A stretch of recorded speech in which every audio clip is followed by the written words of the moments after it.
That leads me into my next question. What type of short-term rental properties perform the best in Tahoe? Great. So I think there is what I do is a soft trait of 5 things, right? And I say these things, 5 things, because throughout the short-term rental portfolio of mine, what I see is the same thing over and over. We manage 50 homes in Lake Tahoe Basin. And what happens is the number one thing, from the get-go, is the layout. People will think it's a location. Let me put a parenthesis here. If you don't have a lake view, okay, the lake view is the number one. But to own a lake view, you're looking at probably 4 million minimum, if it makes sense. So, but in the investment side of the things, 3-4 million is becoming a very high investment, and it's going to take not 3 years, maybe 5 to 7 years to become a cash flow, blah, blah, blah. But there are some clients who wants to buy those things because they love the house, right? They want to make sure that they are cost segregating, bonus depreciating. We're going to talk about these things. So the number one is lake view. And if after that, it's the layout. Okay. And the third is, welcome back to the Tahoe Real Estate Insider Podcast. Today, we're joined by Murat Gocmen. He is a short-term rental expert in Lake Tahoe. He has all the knowledge around short-term rentals. Today, we're going to talk about everything you need to know, from what you need to do if you're considering buying a short-term rental in Lake Tahoe, what you don't need to do, and all the things you need to consider. Murat, thank you so much for joining. How are you? I'm good, Shay. How are you? I'm good. Why don't you go ahead and, can you share your background and how you became the go-to specialist for STR and investment properties in Lake Tahoe? Yeah, so a little bit background on me. I was born in Turkey, and I went to military school, boarding school at the age of 13. And from there, Air Force Academy, I become a pilot, helicopter pilot, flying with the fixed wings as well too. Then I came to the United States to do my master's, and I see that there's entrepreneurship here. And then I just moved here, and I start working as a software engineer. And at some point, I start doing a vacation rental management software for a software company. And then I realized that the idea is having a passive income is not just working as a software engineer, but more like accumulating a lot of real estate at the right time, at the right places. And then I moved to Tahoe. I opened up my cleaning business. It was cleaning short-term rentals.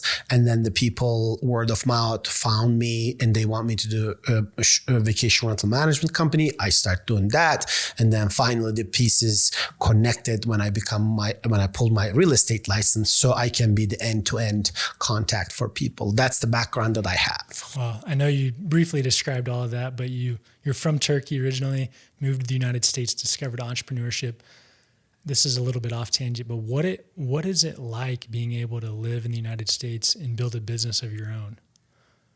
I think most people don't realize this, especially if you're born and raised here, that this is the best country on earth that you can start a business and you can be a millionaire.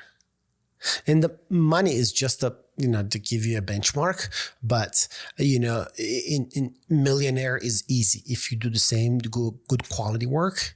And I tried in different countries too, but it's very, very bureaucratic. It's just like who you know. But in the United States, and most people take this as a granted, and this is my technically home.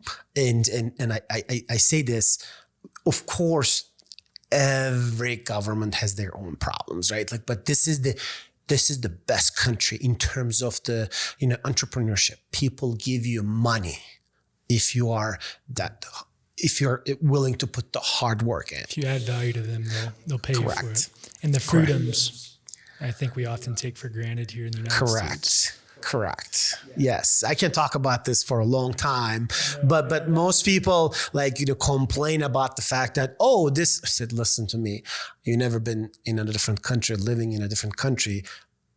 it is not easy to start a business without having to know some top officials in the government in other countries. Here, you just do your work, hard work, and the money comes as a byproduct of that. Right, which allows then freedoms to do other things. Correct. So what, and sorry for getting on the tangent, I would love to sit down and talk with you at some point about all of that in depth.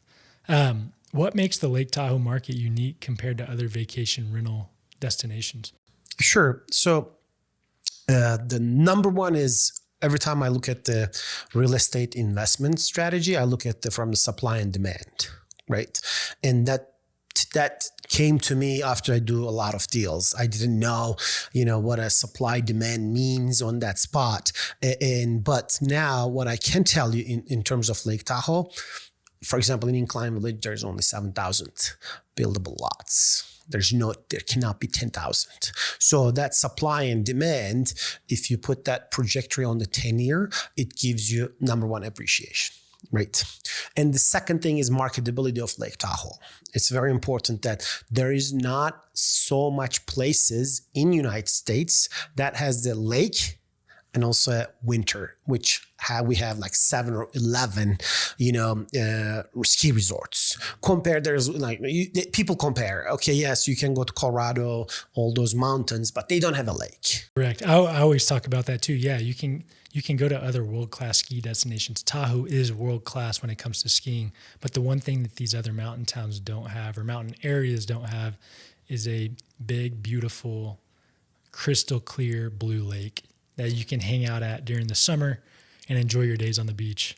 So supply and demand, limited supply.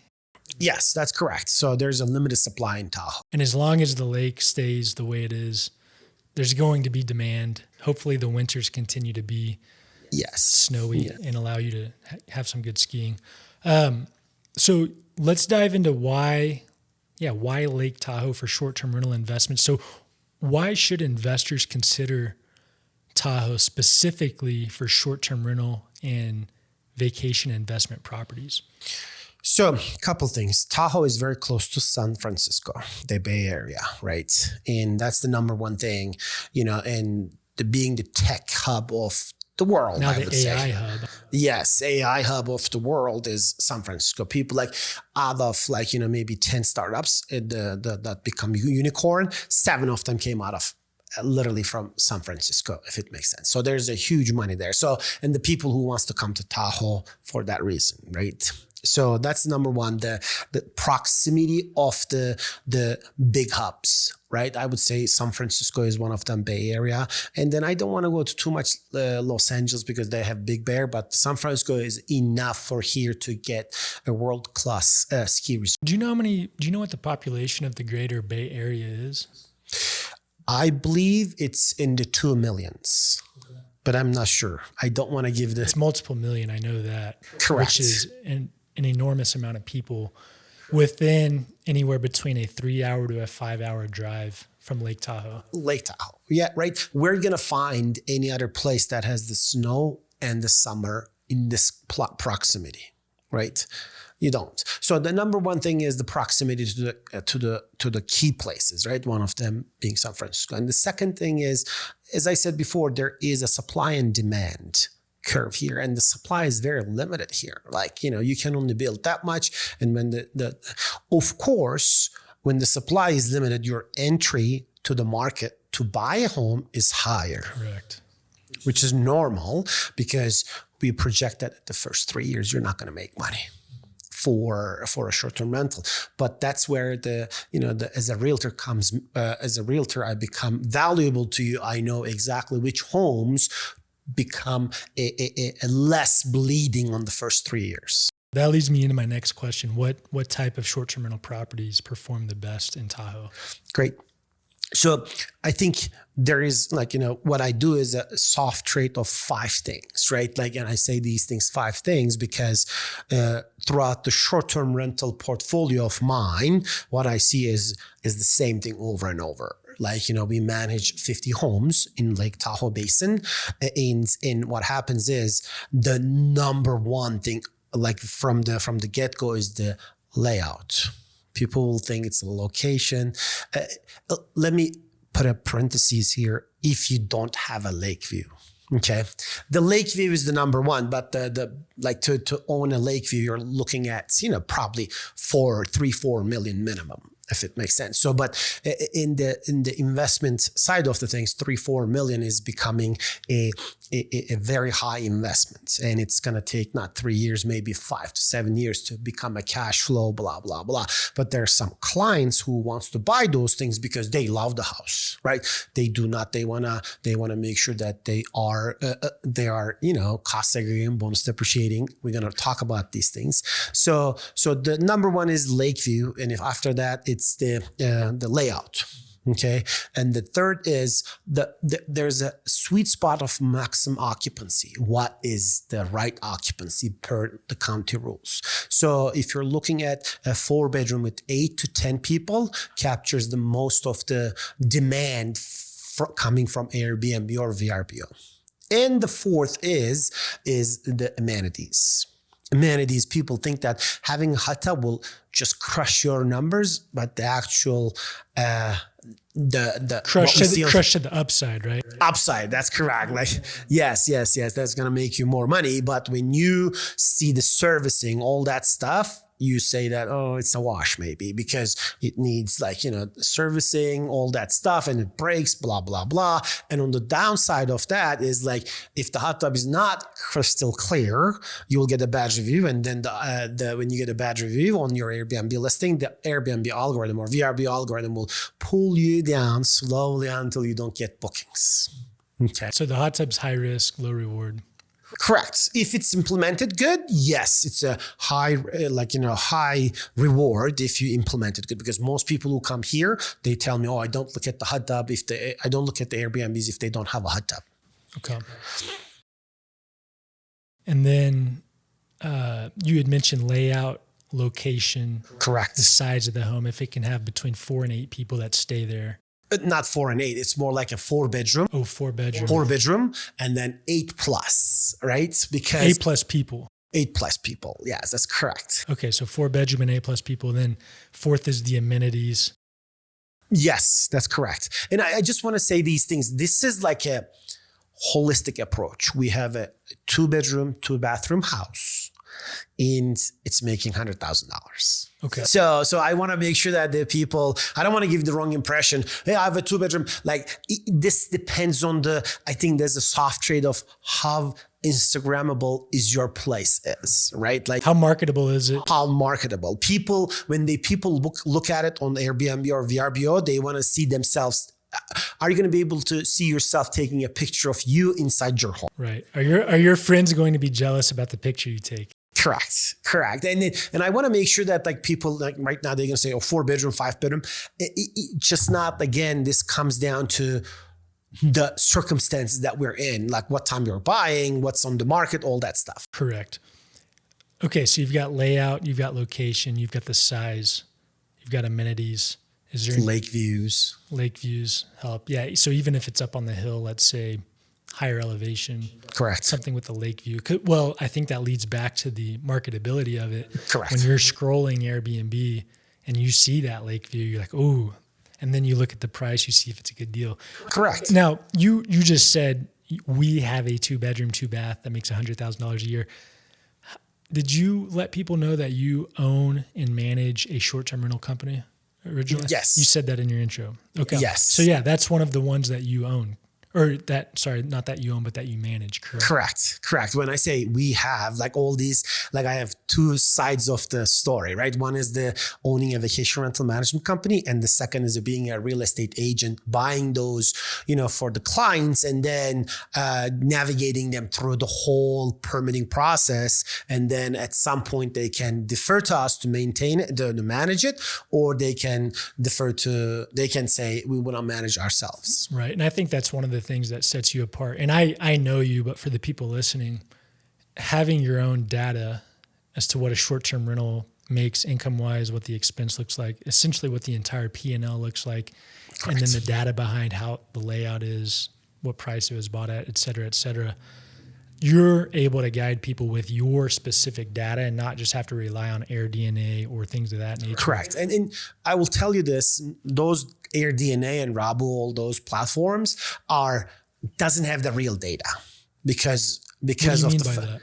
What I mean by that is like they are making an approximation of a data, right? Because they don't know, their algorithm works this way. They scrape the website and they look at the 30-day or 60-day out and what are the prices, and they scrape again next day, and then if there's a blocking, they think that it's a reservation, but it could be the fact that the homeowner blocked it. Got it. So they're taking short-term data and extrapolating that out into long-term data, which then could be entirely incorrect. Incorrect. Mostly it's incorrect. It's like when people come to me, hey, this house will make $120,000. I saw that in AirDNA. I say, yeah, but I don't think it will make that much. I will say, maybe 80. And I don't want to give the wrong impression to my buyer saying that, oh, this is going to make 120. Let's go in it, because most of the time, if I'm only a realtor, I would say that and be done with it, right? But on the other side, I take them from the buying process, permitting the short-term rental process, and then managing it for them. So I cannot be saying, 120, and then when the house makes 60. Right? I have to be very, very careful about. That's why we use our own data. We have the homes, and then we look at the home, and we reverse engineer the buying process based on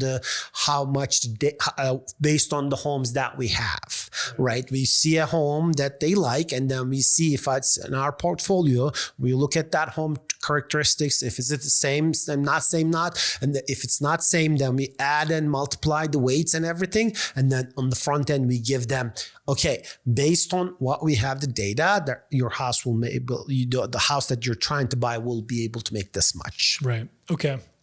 Now, I do want to mention in the middle of this conversation, if you're enjoying this, if you're someone listening and you enjoy this conversation, I'm going to have a link in the description below that's got the link to Murat's short-term rental playbook. Feel free to download that for free and learn everything there is you need to know at a high level about short-term rentals in Lake Tahoe.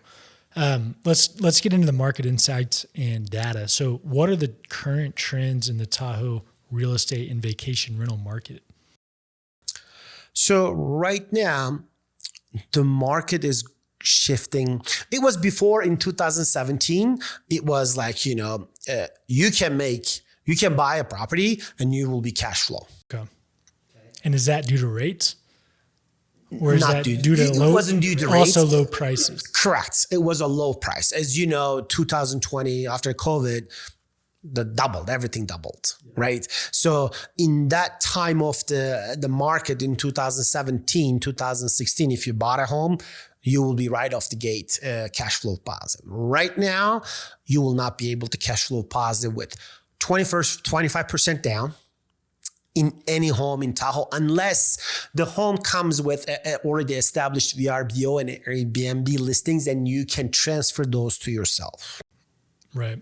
Because then you're buying a domain with that listing that already has been established as a 5-star review. So you're gonna be showing yourself your listing on the top. That's very important. You have to wait the first couple of years to correct. build it That's up. why we say you have to wait 3 years to establish the listing, if it makes sense. So the market is right now, if I were to give a ballpark estimate, hey, most people ask me, what is the idea of these things, right? Like what is the formula for acquiring a short-term rental and making it even on the third year? So I would say probably 35 to 45% down. Okay. And then probably into 1.3, 1.7 million range that you want to buy a home that, that doesn't have too much HOA, because HOAs are like expensive in Tahoe. And then what you want to do is you want to make sure that you know the expense pit, right? Meaning that, okay, if you buy a long driveway, it's going to be a problem for your guests. It's going to be a problem for your snowplow crew. If you don't have a covered space when you're going in, this is going to be a hazard for the people who are going in. And this is what I would say the the inside is right now what I see 35, 40%, 45% down, $1.3, $1.7 million home range, single family home, 4-bedroom. And maximum occupancy, we're talking about 10 to 12. Of course, there are exceptions to this, right? Maximum occupancy 10 to 12. People. Okay. Meaning that, like, you want to have, if you buy a 2-bedroom, 2-bathroom without any kind of a lake view, you're not going to make, because your occupancy can be only 6. But if you buy 4, then you're looking for 10 people, right? So of course, there's some exceptions to this, right? The exceptions are like, 2-bedroom, 2-bathroom, lake view, $100,000, the home that I mentioned that. There are some other exceptions, right? Like close to the lake, like a beach, right? Even though like the house doesn't have a lake view, but very close to the beach. The layout, like the high ceilings, right? Or like a wood burning fireplace. Like these are adds to this. And this is the ambience. This is the soft part that we're talking about. Mm-hmm. The marketability of it. Now, so if vacation rentals aren't profitable right now, why are people buying them? Great question. So I think this is the number one thing people are motivated. So there is a STR loophole. It sounds bad actually, but it's a legal thing, right? STR loophole, meaning that if you own a short-term rental, which average daily nights is 7 or less, and you contribute 100 hours materialistically, meaning that you do the work and nobody else does the work more than you, you can cost segregate the house that you bought, let's say $1 million, and you can cost segregate it and then bonus depreciate it. And then you can write that off from your taxes, meaning that generally speaking, it's 30% of the purchase price that you can write off after cost segregation, bonus depreciation. It's a $300,000 you can deduct from your AGI on $1 million purchase. That's correct. So if your income is like 500,000, so this is perfect for a W-2 high income. Let's say you're a software engineer, you're director level plus at a tech company in the Bay, or what have you, right? You make a high income. What you're saying is you can buy a short-term rental. You can, as long as it has 7 days or less average occupancy timelines, you put in 100 hours or more per year personally. Not per year, on the first year. Oh, in the first year. Okay. On the first year, meaning that let me put it this way, if let's say you buy $1 million and $300,000 you're going to write down, and then let's say you make, less than 300. So you have some left over. You can carry that forward. Carry that over, right? But if you have and then you have to do it on the first year to make sure that you're getting the benefit of tax strategy. Okay. So 100 hours of input from the individual, and no one else can do more than 100 Correct. hours. And typically you can get to 100 hours, in the process of buying, in the process of setting up the Airbnb, in the process of buying new furniture, maybe painting, maybe what have you, setting up the landing page or setting up your LLC if you have Correct. one of those.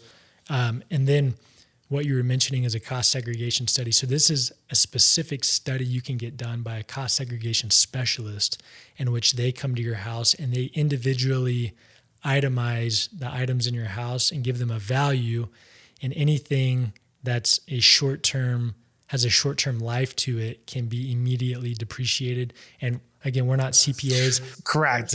Yes. We understand it, but double check it with your CPA. CPA, if it's plausible to your case, right? We don't know. You might have a W-2 high income, but you might have a debt so much that it doesn't work that way, right? But typically you're seeing people can write off 30% immediately in year one of the value or of the purchase price of the home. So $1 million, $300,000 off your income on your first year on your tax return. Boom. That's correct. That's significant. That's significant. That's if you're 30%, 37% bracket, then you're like you're saving $100,000, right? But I just want to make sure that people understand, if you sell that home, you're recapturing it. You have to recapture the depreciation. Correct. So whatever you wrote, that's coming back to you as in the next. Of course, this depends on how many years, how many years after the fact you sell. The longer sold you it. hold on to it, the better it's. And that's why I said I'm very bullish on Tahoe because of a couple of reasons. So you have cost segregation, bonus depreciation. The values in Tahoe usually approximately go 4% every year if you do linear and exponential normal distribution curve. So then what's happening is then you come here from Bay Area and enjoy summer and winter. And then by the time you sold this home in 10 years, 15 years, you're probably ahead of the stock market. Oh, yeah. Yep. So how have STR regulations evolved in the region, and what should investors know about compliance today for STRs? Great question. That's number one question. I think before you do anything, you have to ask that question to yourself, because if you buy in a county that doesn't allow short-term rentals, there's no point. Is there anywhere around the lake that doesn't? Absolutely. Yes. So I'll give you we have 2 counties in Nevada side, 2 counties in California side, and then 1 city in California side, 1 town I called it as town in California. So in the Nevada side, we have Douglas County and Washoe County, which is Douglas County is like literally Grand Brook and down all the way to state line. So it's southeast Lake Tahoe on the Nevada side? Correct. On the map, yes, that's correct. And they do not, there's a short-term rental permit cap, and they have a wait list right now, and depending on the neighborhood, but usually there's a wait list. Okay. On in the Washoe County, we do not have any wait list, and we still have, they do have we still have the short-term rental permit applications being processed right now as of now. And the California side has 2 counties, El Dorado County and Placer County. El Dorado County is like if you southwest of the Lake Tahoe, and it starts from Tahoma all the way to Salt Lake Tahoe city limits exceptions, right? Like if you take Salt Lake City and Salt Lake Tahoe City and exclude that, and then the rest is El Dorado County. Okay, so the city proper, South Lake Tahoe, in the city limits is governed by the city. The rest is El Dorado County. The El Dorado County has like a 600 STR permits, and there's a wait list, like 3-4 years, the wait list. So that's didn't they just overturn? That is gonna come to the Salt Lake Tahoe city. That's the city limits. So yes, you're right. They just overturned the Measure T, which Measure T was like, you're not going to be able to do short-term rentals in Salt Lake Tahoe city limits. Now that has been overturned, but right now it's very, very, it's again evolving right now. Right now they have buffer maps, but they're thinking about get rid of the buffer maps, which means that buffer is like if you have one short-term rental. Correct. If you have one short-term rental, you cannot have any other short-term rentals in the 150 feet of vicinity of that short-term rental. So they're trying to get rid of that, and now they're trying to put a permit cap. So it's a very, very, I would say murky waters to buy a home and then, not being able to pull a short-term rental right now. Okay. And then there's one county, that's Placer County, which is Tahoma all the way to, excluding Tahoma all the way to Kings Beach. So there is 3,900 permit available in that county. And then I think 36 or 3,500 of them are gone. There's only 300 left in the county. And then once that gets filled out, then you go to a short-term rental wait list. Okay. And the last one is the town of Truckee. Town of Truckee, first of all, if you buy a home in the town of Truckee, then you have to wait for 1 year in order to apply for a short-term rental. And then after you do that, then there's a wait list for the town of Truckee. And I didn't mention this. There's one county in California side that's a very it's a very small in terms of the Tahoe included areas. That's called Nevada County in California. Okay. And they don't have a short-term rental permit cap. You can still do it. But this county is not near the lake. It's just so you know, it's just like you have to, where the Placer County. That's where Tahoe Donner is, right? Tahoe Donner is in the town of Truckee. If you go a little bit, southwest of that, you will see Nevada County. For example, where the other side of the town of the airport, the other side of it's in Nevada County. Okay. And these are the things that people can ask me if they want to have, hey, where's the best place? So far, the best places is the Washoe County and the Placer County. There's only two ways that you can do, without risking anything and profitable, right? Short-term rental regulations are constantly evolving, so that's why it's important to talk to someone who's in the know, who's in the trenches every day. Yeah, not only that, but I will tell you this. So I think you can allow short-term rental permit. You can get a short-term rental permit, but if you don't know what the inspections are, there's 2 inspections per the county, different counties. There's 2 spaces: fire defensible space, which is inspection, and also a fire and life safety inspection or a building inspection if you're in Washoe County. And if you do not know the code, what that tells the code in terms of what can be a short-term rental. So if you don't have an egress route in one of the bedrooms, that's not technically a bedroom, right? So then your occupancy goes down, right? So then you can buy a 5-bedroom home, and then the downstairs unit has been converted to from uninhabitable space to a bedroom, but the county they don't have an egress route. They will say, nope, you cannot do. Then you're technically buying a 3-bedroom. Doesn't count. So reverse engineering the end process from the permittable and actual doable, the maximum occupancy in sort of all those, regulations is important. How much you're going to make in the front end. Are there any neighborhoods or areas around Tahoe that are outperforming others for returns on short-term rentals? So again, I will say this. There is a winter, there is a summer, but there might not be a winter. What I mean by that is if there's no snow, your occupancy will change, but the summer won't go anywhere, if it makes sense. Summer's consistent, winter is like depending on the snow. So for example, like the Palisades, it's a great, North Star is a great, all those great ski places. But if you don't have a snow, then you have a summer, and the summertime people want to stay nearby the lake. Right. Where are the areas that are outperforming right now? So Incline Village is number 1 because it has a lot of amenities that, most of the other counties or the communities doesn't offer, right? And this, like private beaches, rec center. East Shore Trail. Yeah, East Shore. Million things that and it's not paid by, HOA fees, it's paid from your property taxes. And this is tremendous. The problem with that is short-term rentals cannot go there, short-term guests. But as a homeowner, you can go there, right? So Incline Village is a very good spot. Kings Beach, Carnelian Bay, and Tahoe City. These are the places because these are close to the I would say small town, centers, right? Kings Beach is up and coming. Tahoe City already has a great place in terms of the city center. Yeah. There's a lot of... Yeah, I really like Kings Beach and Tahoe City, how walkable they are. Correct. Yes. Okay, so North Lake Tahoe, Incline Village is number 1, and then you work your way across from east to west, Kings Beach, Carnelian Bay, Tahoe City. Correct. And these are all you can do short-term rentals as of now.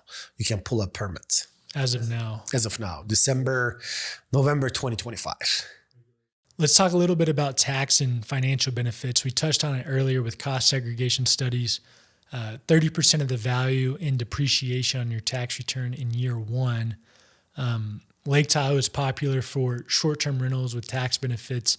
Who qualifies for these tax benefits and how do they work?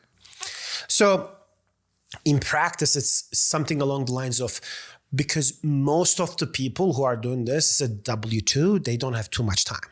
So we try to time it where you have left maybe 3 or 4 months in the year, so you can buy, and then you can put your 100 hours in, and then make sure that you are managing it, and average days is 7 days and less. And then the second year after you qualify, you just finish up all the tax benefits. You can give it to us so we can manage it for you. Usually in practices like this. So what we do is we find the home. While we're finding the home, we have a free cost segregation report that we can give it to you. So, and the reason I say this, because if you buy a home that's a 4-bedroom, 5-bathroom and an acre, and it's nearby the lake, you're not going to get cost segregation study benefit, because the land is not depreciable, and the closer to the lake is going to be assessed. It's going to be attributed to the land value, and the value is going to be attributed to the proximity to the lake and the land. Correct. So if you buy like a $2 million, you will end up, probably cost segregating $500,000 because of the fact that $1.5 million goes to the land. Of course, there's different price points. Like there's IRS doesn't say how can you put these into the effect. There's a couple, 3 style of those things. You can do the appraisal report. You can go to the county website, look at the land and the property value, and then the third is broker price opinion point, right? You can do all of these. It doesn't say, but we want to be safe on the safe side, and we go with the land value from the county website. Okay. So then once we have that, then we work through what are the layouts, what are the things that you want to be you like about this. So they give us the list, and then we just work on those things, and we find the best home per their liking, modern, rustic, or modern, or something along the lines of, what they like, right? So then we changed a little bit perspective on the things to look at from the guest side. Well, the guests will love that still, right? Mm-hmm. Then, yes. So then we buy the we do the transaction. After that, we teach them where to go in order to pull the short-term rentals, right? How many permits do they have to do, all that. And then we help them to onboard into Airbnb, VRBO, ask them to use PMS, dynamic pricing, so they know that they're getting the month that they're going to manage, right? 3 months, they're going to manage it. And then after that, the year ends, they get the tax benefits, they give it to us, and we manage for them. Okay, so you get your 100 hours, and then you can pass off the management to someone else. If they want to. If they don't want to, they can manage themselves. So if you're listening and you don't know what a cost segregation study is, you don't know what bonus depreciation is, and you don't know how that can help you save tens of thousands, if not hundreds of thousands of dollars as a taxpayer. Again, Murat is including his free guide that explains all of this in the link in the description. Click the link, download the guide, and it'll explain it for you. And to summarize what you were saying, so this works best for W-2 high-income wage earners, because typically business owners have their own expenses they can write off. And W-2 is different. You can't write off significant expenses. Or you have a more difficult time writing off significant expenses.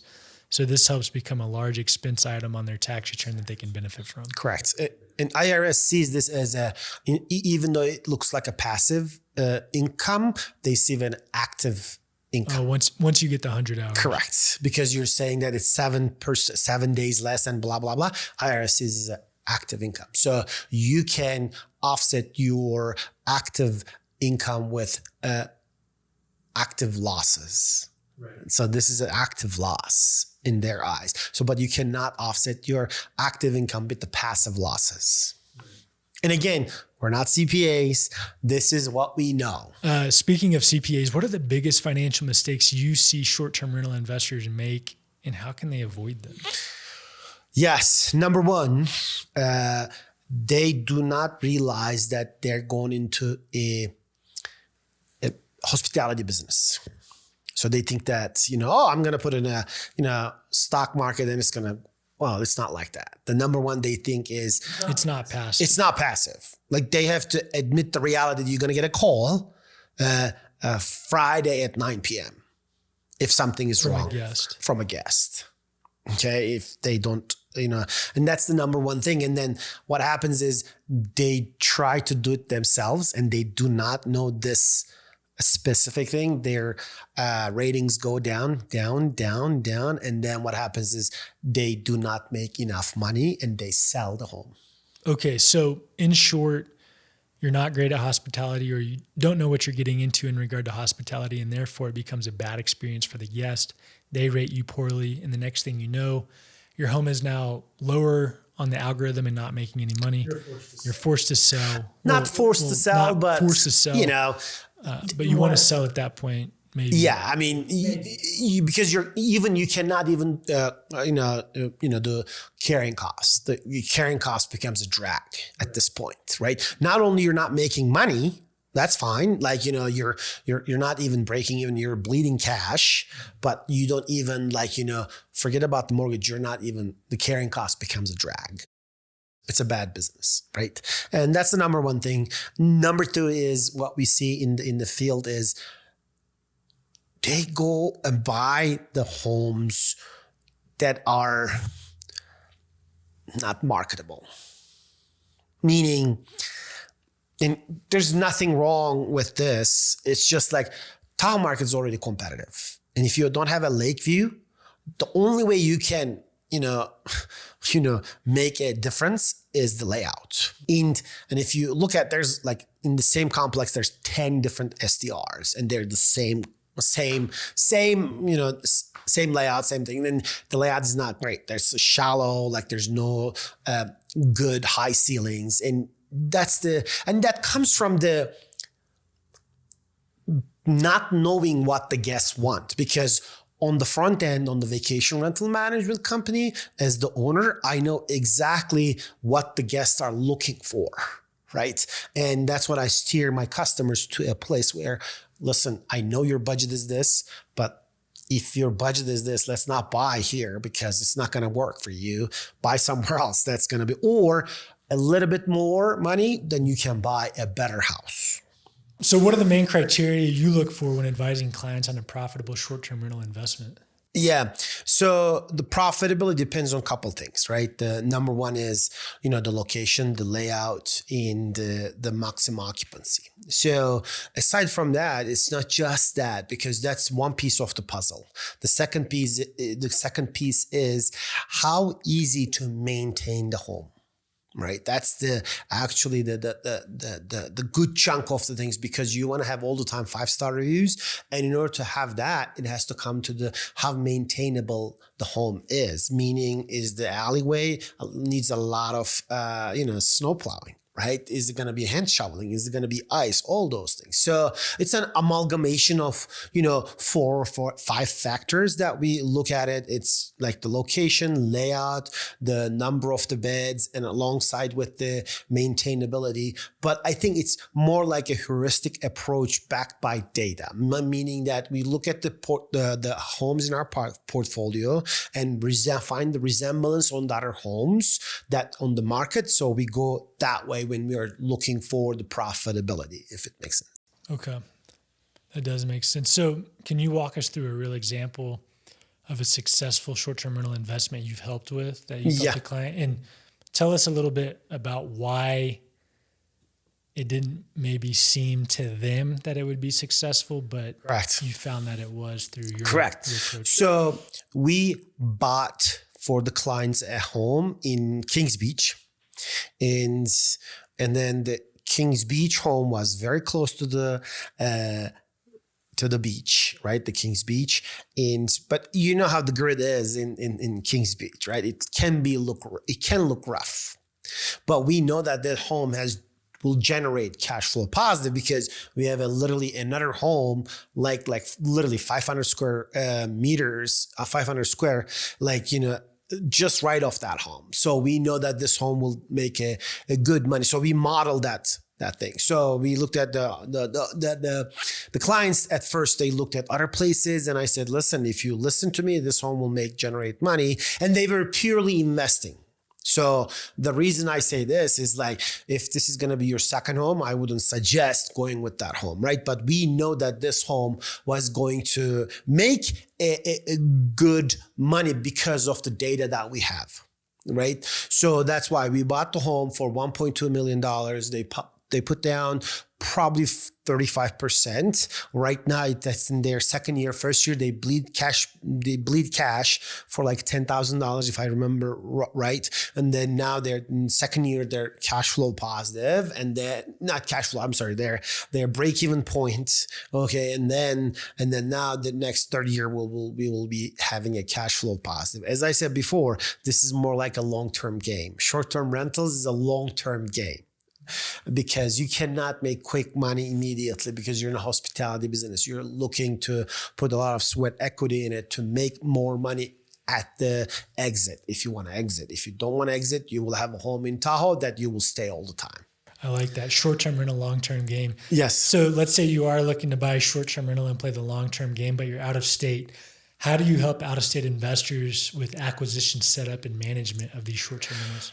Good. So as a realtor and the vacation rental management company owner, we streamline the process, right? I know that they don't want to fly for only one home or for two homes. What we do is we bundle up the homes, and I go to those places myself, take a video, take a look at all the things, and I do sometimes FaceTime with them. And then we just put the criteria in our software saying that how much they can produce, and back that with the data. Now that's the first part of it. Second part of it, after we close, we make sure that we help them getting the STR permits, which could be tricky because of the fact that you don't know a lot of the building codes, right? Because in the Washoe County, there should be egress and egress routes, and that has to be 24 by 18 by the code for the windows and everything. If you buy a home with somebody who doesn't know that exists in the STR permit building department inspection checklist, then you might have to change those windows. And there's a homeowner that came to us after the fact. They bought the home, and they have to purchase $20,000 windows worth, so they couldn't pass the inspection. And Bought with a different agent? They bought with a different agent. That's correct. But yes. And there's another case of where they bought a home that is under the basement. The basement was used as uninhabitable space, but the previous owner just switched that to a bedroom, and then that didn't go well too. They have to wait for 8 months to get their permit for the conversion of uninhabitable space to a bedroom. Got it. And then when they come, the first phase was, buying the home with us, helping you through the STR permit and everything, making sure that we do installation of the other stuff in terms of the smoke detectors, the fire extinguishers. And then the last piece is, if they want to manage themselves, they can manage themselves the first year. They can give it to us, and then we will take that immediately to our portfolio. So you're going to bundle a few properties for them to come fly out and look at. Correct. You're also going to walk them through which property is good, which property is not so great. Then once it's acquired, you'll help them set it up. And then on the back end, you can help them manage it with the short-term rental management company. So yeah, you help out-of-state investors. You bundle packages. We talked about that. Once they get everything set up, what systems and tools do you recommend for the short-term rental setup, management, and to maximize occupancy? I know there's tools out there. Correct. I don't have a short-term rental myself, but I know there's got to be tools out there that help with this. Yeah. So for the homeowners that they want to do themselves, and they bought with us, and they don't want to the second year, they don't want to, they want to manage themselves, we advise them to get a PMS, property management software. Guesty is one of them, good, because it integrates with a lot of different marketing platforms. So the number one thing you're looking for the PMS is just how many marketing platforms it integrates with, right? Because the more marketing platforms you can advertise on, you're going to make more money. The second is we advise them to do dynamic pricing, which is very super important, because you really don't want to, give the premium dates on a fixed range. Dynamic pricing means the software looks at the supply and demand of other units in the area, and it adjusts your pricing based on that supply and demand? That's correct. That's correct. Yes. And on top of that, it looks at your occupancy rates and it adjusts based on that too.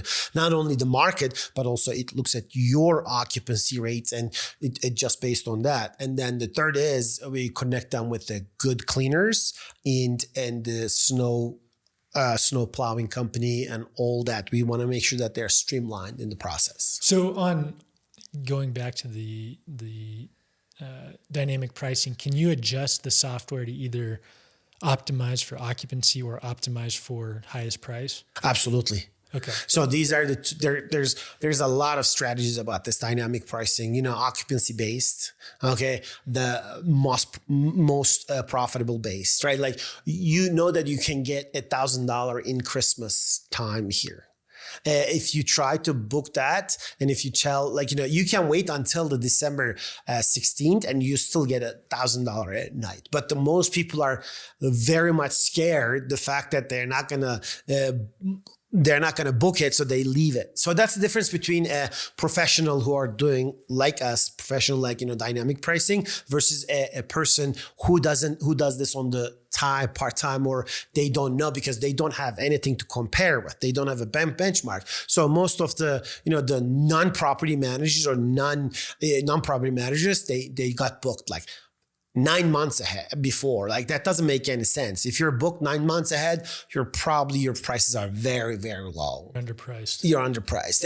And as I said before, you have to know these rules. What's the breaking point? I can talk about this dynamic pricing for a long time because I do the pricing myself. What's the breaking point for Christmas time? It's after Thanksgiving. The day after Thanksgiving, it starts booking. And we do not lower our prices until the December 10th. Because we know that we can get a premium price for our homeowners, a premium price for the December 24th all the way to January 2nd. All the way up to December 10th. Correct. That's the breaking point as of now. Of course, these changes because we have to look at the forecast and everything. We have to look at the demand and supply, how many Airbnbs left in the inventory, all that stuff. So, but that brings up another question. So when you have these and then you provide high quality stuff and then you got a lot of 5-star and you become a guest favorite or loved by guests in those platforms. So it's going to be a recurring snowball effect, making sure that you're getting the top dollars for your homes. Okay. So the algorithm starts to really like you whenever correct you're checking all the boxes. So there's so much nuance to the short-term rental investment game that you're very well familiar with. What's your outlook for the Lake Tahoe short-term rental market over the next 3 to 5 years? I think it is going to be a boom. The reason I say that is because of the fact that right now, W-2 and, W-2 or 1099 income earners are realizing that cost segregation and bonus depreciation is a legit tool that they can, eliminate their tax liabilities, right? It's a legit tool. So I think people will come up to Tahoe more because Tahoe is a Tahoe. There's not a place like Tahoe in the near vicinity of maybe 1,000 miles, I would say. There's not a place like Tahoe anywhere. Well, yes, but there's some lakes and there's some snow. There's some other places that you can go, but not as good as Tahoe, right? So I think once there's a couple things that the people have to be careful of. One of them is the regulations. So Placer County having less than 300 short-term rental permits left is going to be a problem, right? Because then after 300 is done, then you're on the wait list. The second part of that is South Lake Tahoe City is right now changing the rules. So there will be a boom in South Lake Tahoe probably in next summer. Next summer, the regulations will be there and people will start buying, short-term rentals there again. Okay. My outlook is 100%. I do 100% that it's going to be a great year for next year, for the next 4 years. But I have to tell you this, the Incline Village prices are very, very high. So it doesn't make any sense if you're only thinking about the short-term rental buying in terms of investment standpoint. compared to California. California, you can get $1 million single family home, but here in Incline, you cannot find anything like 1.4 that you're looking for in order to invest in it. So those are the my predictions that it's going to be a good 2-3 years. So with that being said, interest rates where they're at now. So I watch interest rates every day. They're anywhere between the low 6s to the high 6s, depending on what type of loan you're getting, how much down payment. Sometimes they're in the high 5s, depending on, if everything's perfect. You can buy down the rate, certainly. I think that comes to a question of mine, and then you should comment on this a little bit more. Like when they're trying to buy a short-term rental, what are the loans that they can get, right? You have to, because most people doesn't understand what's a QM loan or non-QM loan, right? And then you have to divide this non-QM into parts of, hey, short-term rentals like DSCR, bank statement. And I think most people don't know this and they just say, oh, I don't qualify for a home because I'm not, I don't make enough. But if the home is making enough, then you might be able to. Correct. So just talk about those loans, because this is an important concept. I want the audience to know about this. Yeah, I appreciate that. So I'm a mortgage lender in Incline Village. We lend all around Lake Tahoe, both on the California and Nevada sides. And number one lending team in Incline Village for short-term rental investment property specifically. So what we would try to do as a lender is get you to qualify for a regular conventional loan. Now, a conventional loan is going to be full documentation, right? Now, this is if you have a job that's well paying, in which your job income can cover the debt load of the property. And the reason we want to do the regular old-fashioned loan process for you is because that's when you're going to get the best interest rate. Now, let's say you've got a great job, you have great income, great assets for down payment. That's the loan we're going to do for you because it's going to get the best rate.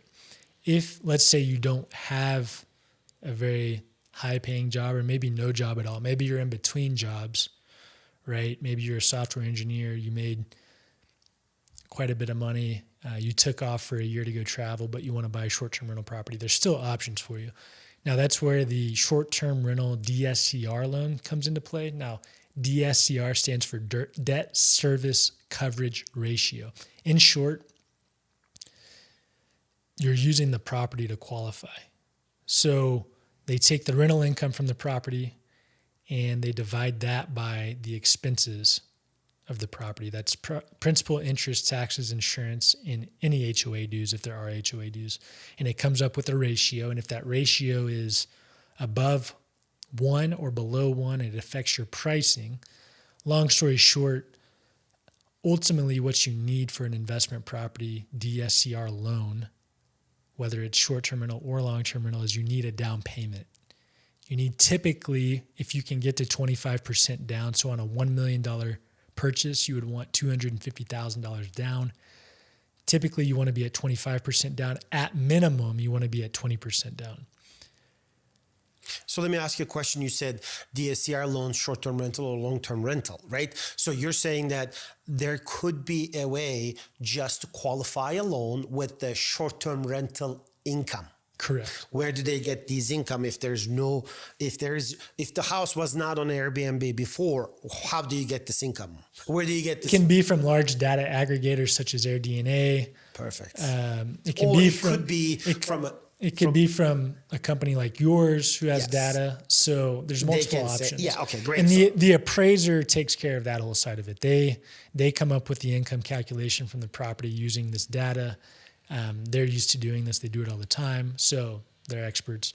But it's a good idea for them to entertain go look at the AirDNA and look at the numbers and everything. See if you will make it work, right? Before they even go to the loan officer with the short-term rentals. Yeah, you want to know if the property is even going to be good before you start the process. The process is the process, but it's a process. You don't want to have to start the process until you know the property's right for you. And that's where Murat can help. So with interest rates where they're at now, and hopefully they come down in the near future, Do you think now is still a good time to invest? And tell me, and I know, if so, tell me why. If not, tell me why. I think it's a good time to invest. And the reason I say that, Tahoe, you have a limited supply, right? And if you get the right home that's going to be producing good income, at 5-year mark, you're technically, somebody's paying your mortgage to own a vacation rental home. Okay. It's not a good time at the first year, second year, or third year. But the 4th year and the 5th year, you will see immediately that it is going to make sense for you to have this first. I don't know if you're in San Francisco. I love Tahoe. I would love to come here. And 1 week in Tahoe is worth everything with your kids and everything, right? There's an emotional part of this, right? Not necessarily you're just doing that for money, but every time you come here and, you do it for, like, you rent a place, you see you're putting at least $5,000 a week to make sure that you're renting a good place. So you're coming to your home. Second is, as I said, supply and demand is not proportional. So it will be always a problem with the supply. So, if you get in a place where, it's relatively, affordable compared to maybe 3 years ago, then you will be in the long run, and you will be in the right place. I think, but what you should not do is do not buy a place that is gonna be a money pit. That's very important. Like, most people doesn't understand this, and they just go, oh, I want to buy a short-term rental, and here you go, it's the cheapest place. I wouldn't do that. Like, if you're looking for the cheapest place is not all the time I know the loan is cheaper, blah, blah, it's lower, blah, blah, but I wouldn't go that. You're going into a hospitality business, and your house should shine when you put on Airbnb, right? Whatever that thing is. And if it doesn't have the right bones, it will not shine. That makes a lot of sense. There's a lot that goes into it, a lot of nuance that goes into it. And it really takes the right person in the right situation with the right mindset as well.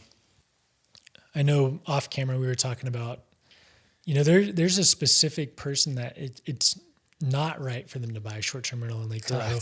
Who's that? Who should not buy a short-term rental? So here's who shouldn't buy a short-term rental. If you don't have any time, so let's say you're like a high income earner, a dentist or a doctor, and you're going from from one surgery to another surgery, then I would say don't buy. You don't have time, because if you manage yourself, you're going to suck at it, and you will be like, literally, you will be bleeding money for that home. So you'll be stressed. You won't have time. You'll be falling behind. You'll be burnt out. Yes. And then also, some people have to realize that if your strength is not design, if your strength is not, construction or anything like that, you shouldn't, like, yes, of course you can outsource these things, but they cost a lot of money. And I would advise a little bit, hey, you have to know a little bit design. You have to know a little bit technology. Like, technology meaning that if you're doing it by yourself and you don't know how the API integration works, or if somebody says, hey, Murat, we need the iCal sync, and you look at like, what's the iCal sync? Then you shouldn't be maybe involved in these things, or you should hire the right person to do it for you. Okay, because there's a lot of nuances in this that's going to make your deal break. You're running a hospitality business. Correct. Seconds matter. Seconds matter. You know why it matters? Because somebody comes to your home at 4 p.m., they're checking in, and they couldn't, the door doesn't work, and they call you, you're not there. They're waiting. And then when they wait for 10 more than 10 minutes, you're getting a 3-star or 1-star. You know what does that to your listing on any platform? It tanks your listing to the bottom of the search. So you're replying to messages, you're solving problems. It could be late at night, early in the morning, mid-workday, what have you. Okay, so it's got to be somebody that's willing to take on the requirements of the hospitality business. Right. Of course, it's not that hard.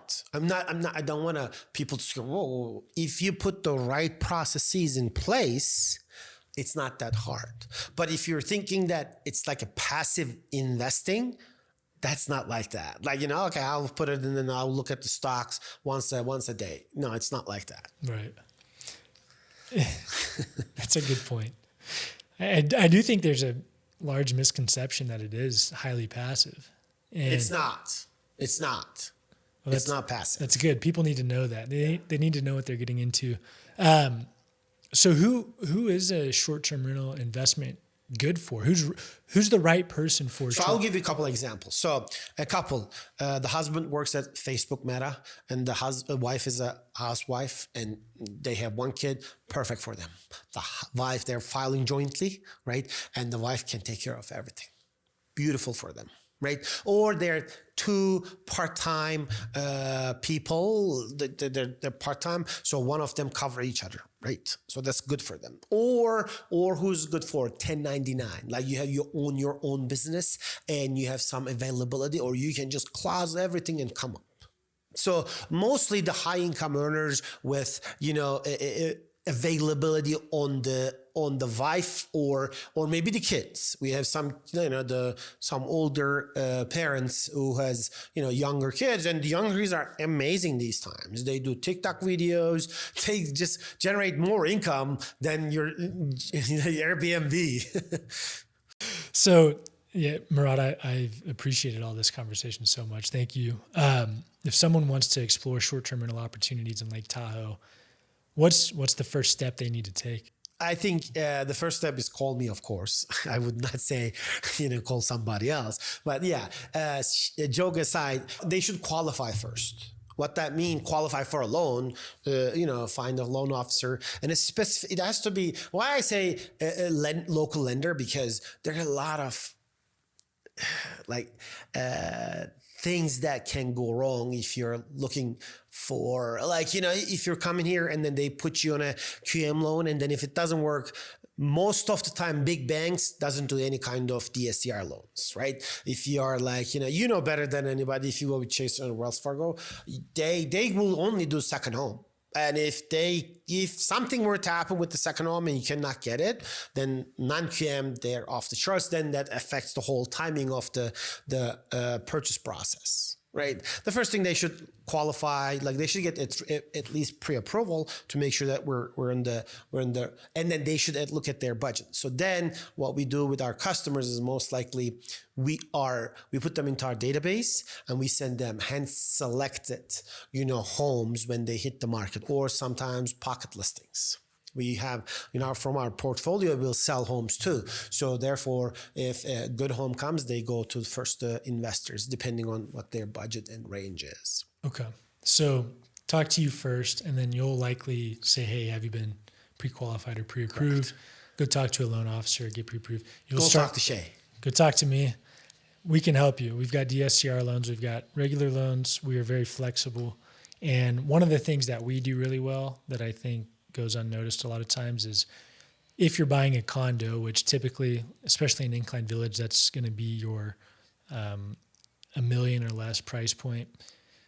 The condo HOA approval process is very thorough, and having a local lender that can navigate that is imperative. Also, on a single family home, the appraisal process can go extremely wrong if it's an out-of-area lender who doesn't know how to manage that. So Correct. That's where local lenders like me really hang our hat, and we make things as smooth as possible for people. We get deals done on time. I second that, actually, because of the fact that before the close, it's all realtor, right? It's all realtor. But as soon as we got into contract, at that point, it's out of my hands. At that point, the show is run by a loan officer and an escrow officer. I have very limited things that I can do.